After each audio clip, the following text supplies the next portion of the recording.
आप सबको जोहार। और आज है तारीख 15 दिसंबर 2024 रविवार। तो चलिए आज की बड़ी और प्रमुख खबरों पर नज़र डालते हैं और यहाँ पर शुरुआत करते हैं पहली खबर से, जो कि यहाँ पर निकल कर आ रही है पलामू से, जहाँ पर झारखंड के पलामू जिले में सड़क दुर्घटना में 2 लोगों की मौत के बाद लोगों ने रोड को जाम कर दिया। और दुर्घटना जिले के हुसैनाबाद थाना क्षेत्र के जपला छतरपुर मुख्य पथ पर ऊपरी कला गाँव के पास हुई। और यहाँ पर लोगों ने बताया कि बाइक दुर्घटना में नाबालिग सहित 2 लोगों की मौत हो गई है और अन्य 2 लोग गंभीर रूप से घायल हो गए हैं। और ये जो घटना है वो 14 दिसंबर को सुबह 8:30 बजे के करीब की बताई जा रही है। और 17 साल के आदिल और बिट्टू कुमार छतरपुर जा रहे थे और इसी क्रम में विपरीत दिशा से दूसरी बाइक से उनकी टक्कर हो गई और दोनों की मौत हो गई। और इस दुर्घटना में दूसरी ओर से विपरीत दिशा से आ रहे दीपक कुमार, जिसकी उम्र 22 वर्ष, और रानी कुमारी, जिसकी उम्र 23 वर्ष बताई जा रही है, गंभीर रूप से घायल हो गए हैं। दुर्घटना में घायल हुए दोनों लोगों को इलाज के लिए हुसैनाबाद अनुमंडलीय अस्पताल में भर्ती कराया गया है और प्राथमिक उपचार के बाद चिकित्सकों ने उनको रेफर कर दिया है। सूचना मिलने के बाद परिजन घटनास्थल पर पहुंचे। घटना से यहाँ पर आक्रोशित ग्रामीणों और घायलों के परिजनों ने सड़क जाम कर दी। और यहाँ पर सूचना मिलने पर हुसैनाबाद पुलिस भी यहाँ पर घटनास्थल पर पहुंची और यहाँ पर आक्रोशित लोगों को समझा बुझाकर जाम हटाने का पुलिस ने प्रयास भी किया। चलिए बढ़ते हैं अगली खबर की ओर, जो कि यहाँ पर निकल कर आ रही है धनबाद से, जहाँ पर धनबाद जिले के बाबोडी बस्ती में अंधाधुंध फायरिंग से यहाँ पर लोगों में दहशत जो है वो फैल गई है। और घटना यहाँ पर थर्माबाद ओपी के अंतर्गत बाबोडी बस्ती की है। शुक्रवार की रात दर्जनों अज्ञात अपराधियों ने आधा दर्जन फायरिंग करके गाँव में दहशत फैला दी है। और यहाँ पर इसके अलावा ये बोला जा रहा है कि फायरिंग करने के बाद जाते जाते गाँव में खड़ी सुभाष सिंह की स्विफ्ट डिजायर जो कार है उसको जला दिया गया। साथ ही साथ यहाँ पर गोली की तड़तड़ाहट सुनकर एक व्यक्ति अपने घर से बाहर निकला तो अपराधियों ने उसकी कनपट्टी पे रिवॉल्वर जो है वो सटा दी और धमकी दी कि अंदर नहीं हो गए तो यहाँ पर गोली मार देंगे। अपराधियों की धमकी के बाद वह शख्स डरकर घर चला गया और कुछ देर बाद उसने शोर मचाना शुरू किया। कुछ ही यहाँ पर देर में सभी गाँव वाले जाग गए। सबसे पहले गाड़ी में लगी आग को बुझाया गया और फिर सभी मिलकर अपराधियों की खोजबीन करने लगे। हालांकि यहाँ पर तब तक अपराधी गांव से निकल चुके थे और बाद में ग्रामीणों ने यहाँ पर थर्माबाद पुलिस को सूचना भी दी। और इसके अलावा यहाँ पर करीब 1 घंटे बाद पुलिस पदाधिकारी दल बल के साथ बाबोडी बस्ती पहुंचे और घटनास्थल से एक खोखा बरामद किया। और यहाँ पर पुलिस फिलहाल मामले की जाँच जो है वो कर रही है। चलिए बढ़ते हैं अगली खबर की ओर, जो कि यहाँ पर निकल कर आ रही है पलामू से, जहाँ पर झारखंड के एक सरकारी अस्पताल में विस्फोट के बाद आग लग गई। और उस वक्त अस्पताल के स्पेशल न्यूबॉर्न केयर यूनिट में 8 नवजात इलाजरत थे। और आग लगने के बाद जीएनएम ने यहाँ पर बहादुरी का परिचय दिखाते हुए सभी 8 नवजात बच्चों को सुरक्षित निकाल लिया। और यहाँ पर ये जो घटना है वो शुक्रवार और शनिवार के बीच करीब यहाँ पर 1:30 बजे की बताई जा रही है। पलामू जिले के मेदिनी राय मेडिकल कॉलेज अस्पताल में एसएनसीयू वार्ड में शॉर्ट सर्किट की वजह से हाई फ्लो मशीन में आग लग गई। और उस वक्त यहाँ पर जीएनएम ममता त्रिशूल और दयानी औरिया जो हैं वो ड्यूटी पर थी। और यहाँ पर इन दोनों जीएनएम ने बहादुरी का परिचय दिया और सभी 8 बच्चों को सुरक्षित निकाल लिया। और यहाँ पर जीएनएम ममता त्रिशूल ने बताया कि रात 1:30 बजे के आसपास विस्फोट की आवाज़ जो है वो सुनाई दी और इसके बाद वह दौड़ते हुए एसएनसीयू वार्ड में पहुंची और देखा कि हाई फ्लो मशीन में आग लग गई है। यहाँ पर ममता ने दयानी के साथ मिलकर सभी नवजात बच्चों को सुरक्षित बाहर निकाला और दोनों ने 4-4 बच्चों को एक साथ उठाया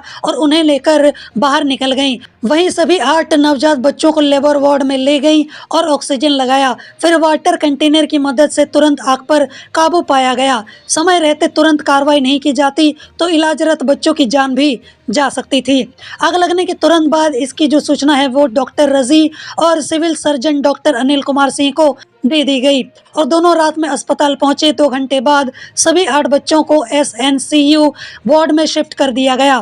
हालांकि यहाँ पर आग लगने की वजह से कोई भी बड़ा नुकसान नहीं हुआ है। चलिए बढ़ते हैं अगली खबर की ओर, जो कि यहाँ पर निकल कर आ रही है मौसम के हाल को लेकर, वो भी झारखंड का, जहाँ पर झारखंड में बह रही उत्तरी पछुआ हवाओं ने कनकनी जो है वो काफ़ी ज़्यादा बढ़ा दी है। 3 जिलों में शीतलहर का प्रकोप देखने को मिल रहा है। भारत मौसम विज्ञान विभाग ने कहा है कि 15 दिसंबर तक रामगढ़, बोकारो और धनबाद जिले में लोगों को शीतलहर से राहत नहीं मिलने वाली है। मौसम विभाग ने कहा है कि अल सुबह तापमान में भारी गिरावट जो है वो आ रही है। राज्य के लगभग सभी हिस्सों में न्यूनतम तापमान में गिरावट आई है और इसके अलावा यहाँ पर उन्होंने चेतावनी भी दी है कि सुबह में बच्चों, वृद्ध या फिर हृदय रोगियों सहित सुबह और शाम में टहलने वाले लोगों को सचेत रहने की आवश्यकता है। मौसम वैज्ञानिक ने कहा है कि झारखंड में सुबह में कुहासा और धुंध का असर रहता है। दिन में यहाँ पर धूप और शाम में ठंड रहती है। रात में ओस गिरने की वजह से हल्की ठंडी हवा चलने की संभावना है। इससे यहाँ पर न्यूनतम तापमान में और भी कमी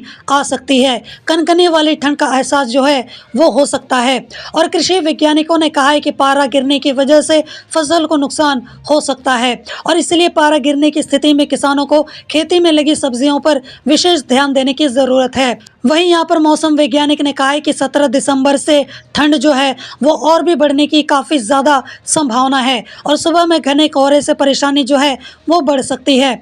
चलिए बढ़ते हैं अगली खबर की ओर, जो कि यहाँ पर निकल कर आ रही है इंडियन रेलवेज की तरफ से, जहाँ पर झारखंड के कोल्हान क्षेत्र के स्टेशनों से होकर गुजरने वाली पूर्व रेलवे की 44 ट्रेनों के नंबर 1 जनवरी 2025 से बदले जाएंगे और इनमें यहाँ पर 34 मेमू 10 पैसेंजर ट्रेनें शामिल हैं और ट्रेनों के स्वरूप में बदलाव के कारण इनका नंबर बदला गया है और अधिकांश ट्रेनें जो कि 8 नंबर से शुरू होती थी को यहाँ पर बदलकर 6 से यहाँ पर शुरू किया गया है। मेमू ट्रेन 6 से यहाँ पर शुरू होगी और पैसेंजर ट्रेनों के नंबर 5 से शुरू होंगे और यहाँ पर कहा गया है कि बदलाव जो है वो 1 जनवरी से प्रभावी होगा और यात्रियों को इन नंबरों को ध्यान से देख लेना चाहिए ताकि ट्रेन का आसानी से पता लगा सकें और बाकी सारा डेटा डिटेल्स आपको सब कुछ अपनी स्क्रीन पर देखने को मिल जाएगा, जैसे कि पुराना नंबर, ट्रेन का नाम और नया नंबर, जिसको आप नोट डाउन कर सकते हो या फिर यहाँ पर पॉज करके आराम से पूरा डेटा डिटेल्स यहाँ पर पढ़ सकते हो कि यहाँ पर किस तरीके से आपको नया नंबर देखने को मिलेगा। और यहाँ पर मैं आपको सारी की सारी लिस्ट डेटा डिटेल्स दे रहा हूँ, जो कि देखा जाए तो काफ़ी ज़्यादा लंबी चौड़ी है, जिसको आराम से आप पॉज करके पढ़ सकते हो और फ्यूचर के लिए आप इसका स्क्रीनशॉट जो है वो लेकर रख भी सकते हो, शायद आपके किसी काम आ जाए अगर आप फ्यूचर में ट्रैवल करने वाले हो तो, या फिर जनवरी से या फिर 2025 में आपने ट्रैवल करने का प्लान बनाया है तो शायद ये लिस्ट जो है वो आपके काम आ ही जाएगी। चलिए बढ़ते हैं अगली खबर की ओर, जो कि यहाँ पर निकल कर आ रही है बोकारो से, जहाँ पर झारखंड में एक भीषण सड़क दुर्घटना में 5 लोगों की मौत हो गई है और 3 अन्य घायल हो गए हैं। इनमें से यहाँ पर एक की हालत काफ़ी ज़्यादा गंभीर है। दुर्घटना जो है वो बोकारो जिले में बोकारो रामगढ़ नेशनल हाईवे पर हुई और यहाँ पर दुर्घटना के बाद सभी को जारेडी कम्युनिटी हेल्थ सेंटर ले जाया गया, जहाँ पर डॉक्टरों ने 5 लोगों को मृत घोषित कर दिया है और यहाँ पर घायलों का इलाज चल रहा है। वहीं पर सामुदायिक स्वास्थ्य केंद्र की मेडिकल ऑफिसर डॉक्टर स्वीटी भगत ने शनिवार को बताया कि अस्पताल में 8 लोगों को लाया गया था। इनमें से यहाँ पर 5 की मौत हो चुकी थी और 3 घायल थे। इनमें से एक की हालत काफ़ी ज़्यादा गंभीर है, उसे रेफर कर दिया गया है। 2 की स्थिति ठीक है और यहाँ पर घायलों के परिजनों को फ़ोन किया गया है तो 1 घंटे के बाद वे पहुँचे। अब यहाँ पर ये भी जान लेते हैं कि दरअसल हुआ क्या। तो बोकारो जिले के कासमार थाना क्षेत्र के दांतू गांव में शुक्रवार की देर शाम NH 23 पर डाक बंगला के सामने सड़क जाम की वजह से एक कार खड़े टेलर से टकरा गई और इसमें यहाँ पर रामगढ़ जिले के गोला प्रखंड के रहने वाले एक ही परिवार के 4 सदस्यों समेत 5 की मौत हो गई है और ये सभी सूत्री गाँव के रहने वाले थे। बोकारो जिले के चंद्रपुरा प्रखंड के भंडारी द स्थित फुलवारी गांव में अपने रिश्तेदार के यहां मुंडन कार्यक्रम में शामिल होने गए थे और लौटते समय ये हादसा हो गया। और यहाँ पर मृतकों की पहचान सुंदरलाल सिंह, उनकी पत्नी धुपिया देवी और इसके अलावा पुत्र कृष्ण कुमार, पुत्री गुंजन कुमारी और उसी के गांव के यहाँ पर सुजीत मुंडा की मौत हो गई। और इस दुर्घटना के पहले चटनिया मोड़ पर हाईवा की टक्कर से यहाँ पर ट्रैक्टर पलट गया और उस पर लदे गोबर में दबकर पेटरवार प्रखंड के उतासारा निवासी सुख सागर नायक उर्फ देला नायक की यहाँ पर मौत हो गई है। तो चलिए बढ़ते हैं अगली खबर की ओर, जो कि यहाँ पर निकल कर आ रही है गिरिडीह से, जहाँ पर गिरिडीह जिले के लटकाटो टू पिकेट में शनिवार को सुबह सुबह डेटोनेटर ब्लास्ट हो गया और इसमें यहाँ पर 2 जवान घायल हो गए हैं और ये जो घटना है वो मधुबन थाना क्षेत्र में हुई है और यहाँ पर घायल दोनों जवान झारखंड आर्म्ड पुलिस में पोस्टेड हैं और यहाँ पर घायल सिपाहियों को आनन फानन में धनबाद के SNMMCH पहुँचाया गया और यहाँ पर दोनों को अस्पताल में भर्ती कर लिया गया है और JF5 के हवलदार अशोक कुमार और सिपाही गौतम कुमार डेटोनेटर ब्लास्ट की चपेट में आ गए हैं और बोला ये जा रहा है कि जेब के ये जवान जो हैं वो डेटोनेटर जमा कराने के लिए जा रहे थे और इसी दौरान एक डेटोनेटर में ब्लास्ट हो गया और इसमें यहाँ पर हवलदार अशोक कुमार का हाथ बुरी तरीके से जख्मी हो गया है। वहीं यहाँ पर गौतम के हाथ की जो उंगली है वो उड़ गई है। अशोक कुमार बिहार के लखीसराय जिले के रहने वाले हैं, वहीं गौतम कुमार साहिबगंज जिले के रहने वाले हैं। तो चलिए बढ़ते हैं अगली खबर की ओर, जो कि यहाँ पर निकल कर आ रही है धनबाद से, जहाँ पर गोविंदपुर थाना के समीप GT रोड पर पुलिस ने यहाँ पर 50 लाख की अवैध शराब लदा एक ट्रक को जब्त किया है और नगर पुलिस अधीक्षक अजीत कुमार ने शुक्रवार को पत्रकारों को बताया कि वरीय पुलिस अधीक्षक से सूचना मिलने के बाद पुलिस इंस्पेक्टर रुस्तम अली के नेतृत्व में गोविंदपुर थाना के सामने गुरुवार की रात सघन चेकिंग अभियान शुरू किया गया और इस दौरान निरसा की ओर से आ रहे टाटा ट्रक को पुलिस ने संदेह के आधार पर पकड़ा और इसमें 295 पेटी अवैध शराब रखकर ऊपर और नीचे 12 बोरी मूढ़ी और 81 सफेद बोरी में चिप्स जैसे खाद्य पदार्थ रख दिया गया था। पुलिस को देखकर चालक बलवीर सिंह भागने की कोशिश करने लगा और इस बीच पुलिस दल ने उसे खदेड़ कर पकड़ लिया और चालक ने पुलिस को कोई भी कागज नहीं दिखाया और इसके बाद पुलिस ने उसे गिरफ्तार कर यहाँ पर ट्रक जो है वो जब्त कर लिया है और ट्रक में कुल 7,000 बोतल अंग्रेजी शराब थी। चलिए आगे बढ़ते हैं अगली खबर की ओर, जो कि यहाँ पर निकल कर आ रही है धनबाद से, जहाँ पर धनबाद के साइबर अपराधी लोगों को ठगने के लिए अब दूसरे प्रदेश के युवकों का भी इस्तेमाल कर रहे हैं और बदले में उन्हें तय राशि दी जा रही है और यह खुलासा हुआ है कि सरायढेला थाना क्षेत्र के सहयोगी नगर सेक्टर 3 के सृष्टि करुणा एंकलेव के एक फ्लैट में छापामारी के बाद यहाँ से कर्नाटक के 2 सहदोर भाई समेत यहाँ पर 3 युवकों को गिरफ्तार किया गया है और इसमें बिहार के नालंदा जिला की कतरी सराय बरीठ निवासी सोनू पासवान और उसके अलावा कर्नाटक बेंगलुरु के साउथ बेंगलुरु ओल्ड गुड्डाहली जनता कॉलोनी भूमाता सेवा संघ निवासी बसंत और भरत शामिल हैं। धनसार थाना क्षेत्र का मास्टर माइंड सोनू अभी भी पुलिस की गिरफ्त से बाहर है। उसे पकड़ने के लिए पुलिस जो है वो छापामारी कर रही है और उक्त जानकारी साइबर DSP संजीव कुमार ने शुक्रवार को अपने कार्यालय में दी है। चलिए बढ़ते हैं अगली खबर की ओर, जहां पर सरायकेला जिले के गमरिया थाना क्षेत्र में पारा शिक्षक संघ के जिला अध्यक्ष सोनू सरदार, जिनकी उम्र 40 वर्ष बताई जा रही है, कि शुक्रवार रात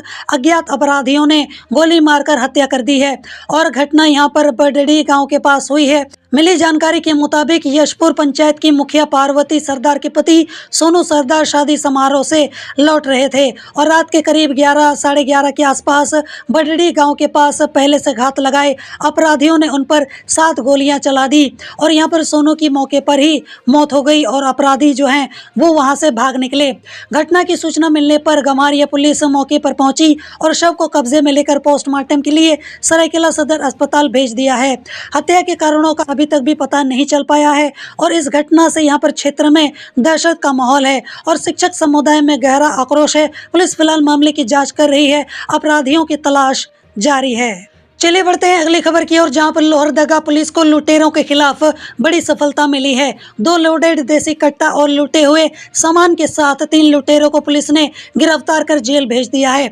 लोहरदगा पुलिस अधीक्षक हारिस बिन जमा को मिली गुप्त सूचना के आधार पर यह कार्रवाई की गई और यहां पर पुलिस अधीक्षक को मिली गुप्त सूचना के बाद छापामारी टीम का गठन किया गया और तीनों लुटेरों को सदर थाना क्षेत्र के जुरिया रोड स्थित एक भाड़े के मकान से 2 लोडेड देसी कट्टा और लूटे हुए चोरी के 2 मोटरसाइकिल, 4 मोबाइल और इसके अलावा एक लैपटॉप के साथ गिरफ्तार किया गया है। लोहरदगा पुलिस अधीक्षक हारिस बिन जमा ने प्रेस कॉन्फ्रेंस कर बताया कि गिरफ्तार तीनों आरोपी डकैती की योजना बना रहे थे और सभी का यहाँ पर आपराधिक इतिहास भी रहा है। पूर्व में सभी जेल जा चुके हैं और जिले की हिरही और बदला में भी ये लूट की घटना को अंजाम दे चुके हैं और इनके पास से लूट का सामान भी बरामद किया गया है और जिसके बाद इन्हें गिरफ्तार कर जेल भेजा जा रहा है। चलिए बढ़ते हैं अगली खबर की ओर, जहां पर मुख्यमंत्री हेमंत सोरेन शनिवार को विभिन्न योजनाओं का उद्घाटन और शिलान्यास करने बरहेट के भोगनाडीह पहुंचे और यहां पर उन्होंने परिसंपत्तियों का वितरण भी किया। और मैं आपको बता दूं कि ये योजनाएं क्षेत्र के हर वर्ग को प्रगति की मुख्य धारा से जोड़ने में अहम भूमिका निभाएंगी। तो चलिए बढ़ते हैं अगली खबर की ओर, जहां पर झारखंड की 20 लड़कियों को तमिलनाडु से रेस्क्यू किया गया और यहां पर मिली जानकारी के अनुसार पश्चिमी सिंहभूम की 11 युवतियां जो हैं वो तमिलनाडु के त्रिपुर जिले की कीवी कोटपिन मिल लिमिटेड में कार्यरत थीं और वहीं पर डीसीपीओ और श्रम अधीक्षक के आवेदन पर कंट्रोल रूम की त्वरित कार्रवाई से 11 युवतियों की सुरक्षा वापसी सुनिश्चित की गई है। और यहाँ पर कंपनी ने 1,04,900 रुपये मेहनताना और यहाँ पर ट्रेन टिकट की व्यवस्था की। वहीं यहाँ पर migration support centre Tirupur team के संयुक्त प्रयास से तमिलनाडु के डिंडीगुल स्थित Adi Shankara spinning mills private limited से 9 लड़कियों को सफलतापूर्वक रेस्क्यू किया गया और यहाँ पर टीम ने सभी 9 लड़कियों को परामर्श प्रदान कर उनकी सुरक्षा वापसी सुनिश्चित की है। चलिए बढ़ते हैं अगली खबर की ओर, जहां पर युवा कांग्रेस के एक प्रतिनिधिमंडल ने यहां पर शनिवार को मुख्यमंत्री हेमंत सोरेन से मुलाकात की और इस प्रतिनिधिमंडल का नेतृत्व रोहित सिन्हा ने किया और सीएम से मिलकर उन्हें नई सरकार के लिए शुभकामनाएं भी दी। और साथ ही साथ इस दौरान युवा कांग्रेस के नेताओं ने मुख्यमंत्री से यह मांग की है कि झारखंड के युवाओं को रोजगार और बेहतर शिक्षा सुविधा मुहैया कराया जाए और जिससे राज्य के युवाओं को अन्य प्रदेशों में नहीं जाना पड़े और इसके साथ ही युवाओं को राज्य में शिक्षा ग्रहण करने में यहाँ पर खर्च भी कम आएगा। तो चलिए बढ़ते हैं यहाँ पर अगली खबर की ओर, जहाँ पर मुख्यमंत्री हेमंत सोरेन के हस्तक्षेप पर 17 वर्ष के संघर्ष के बाद आखिरकार लातेहार निवासी आदिम जनजाति के युवा सुनील प्रिजिया को यहाँ पर उसका हक जो अधिकार है वो मिल गया और यहाँ पर मुख्यमंत्री के आदेश के बाद उसे अनुकंपा के आधार पर नौकरी मिल गई। और इस संबंध में मुख्यमंत्री को सूचित करते हुए उपायुक्त लातेहार ने बताया कि उक्त मामले में अनुकंपा समिति के निर्णय के आधार पर सुनील ब्रिजिया को नियुक्त करते हुए योगदान की तिथि से पदस्थापित किया गया है। और यहाँ पर यह भी जान लेते हैं कि क्या है मामला। तो मुख्यमंत्री को जानकारी मिली थी कि लातेहार के हेनार गांव निवासी सुनील ब्रिजिया के पिता रामदास ब्रिजिया सरकारी शिक्षक थे और यहाँ पर वर्ष 2007 में उनकी मृत्यु हो गई थी। सरकारी प्रावधान के तहत अनुकंपा के आधार पर उन्हें सरकारी नौकरी दी जानी थी, लेकिन उन्हें नौकरी नहीं मिली थी। तो चलिए बढ़ते हैं अगली खबर की ओर, जहां पर राज्य सरकार ने जनता की सुविधा के लिए एक बड़ा फैसला लिया है। सरकार के कार्मिक विभाग द्वारा अपने अधीन राज्यवासियों को दी जाने वाली सेवाओं की एक समय सीमा निर्धारित कर दी गई है और यहां पर मैं आपको बता दूं कि ये सेवाएं जाति प्रमाण पत्र और स्थानीय निवासी पत्र के संदर्भ में हैं और यहां पर इसके अंतर्गत अब जिला स्तर पर जारी जाति प्रमाण पत्र बनाने की समय अवधि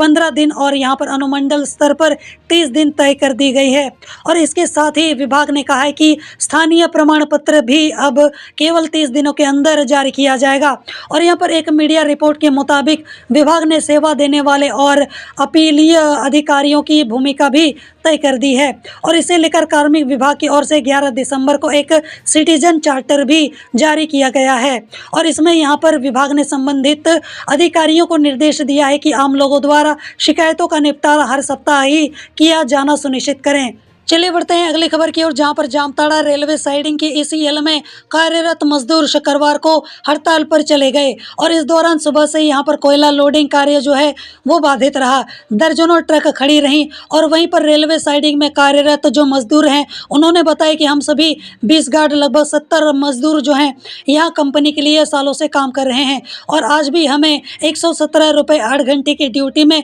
प्रत्येक दिन मजदूरी कराया जा रहा है, जो कि यहाँ पर देखा जाए तो सरकारी दर के अनुसार काफ़ी ज़्यादा कम है। इससे घर परिवार चलाने में काफ़ी ज़्यादा दिक्कत पैदा हो रही है और इससे पूर्व भी हम लोगों ने कार्य बंद कर हड़ताल किया था और आश्वासन मिला था कि मजदूरी दर में बढ़ोतरी की जाएगी, लेकिन ऐसा आज तक नहीं हुआ। चलिए बढ़ते हैं अगली खबर की ओर, जहां पर जेएसएससी सीजीएल परीक्षा में कथित गड़बड़ियों की शिकायत को गंभीरता से लेते हुए मुख्यमंत्री हेमंत सोरेन ने सीआईडी से जांच कराने का आदेश दिया है और यहां पर मुख्यमंत्री के निर्देश पर कार्मिक एवं प्रशासनिक विभाग ने इसकी पुष्टि करते हुए जांच के लिए आदेश जारी कर दिया है और यहां पर आदेश के अनुसार जेएसएससी सीजीएल परीक्षा में हुई गड़बड़ियों की जाँच यहाँ पर सीआईडी को सौंप दी गई है। चलिए बढ़ते हैं अगली खबर की ओर, जहां पर सीजीएल 2023 के परिणाम रद्द करने की मांग पर छात्रों का विरोध काफी ज्यादा तेज हो गया है और अनुमान है कि 15 दिसंबर को हजारों की संख्या में छात्र रांची स्थित जेसीसी कार्यालय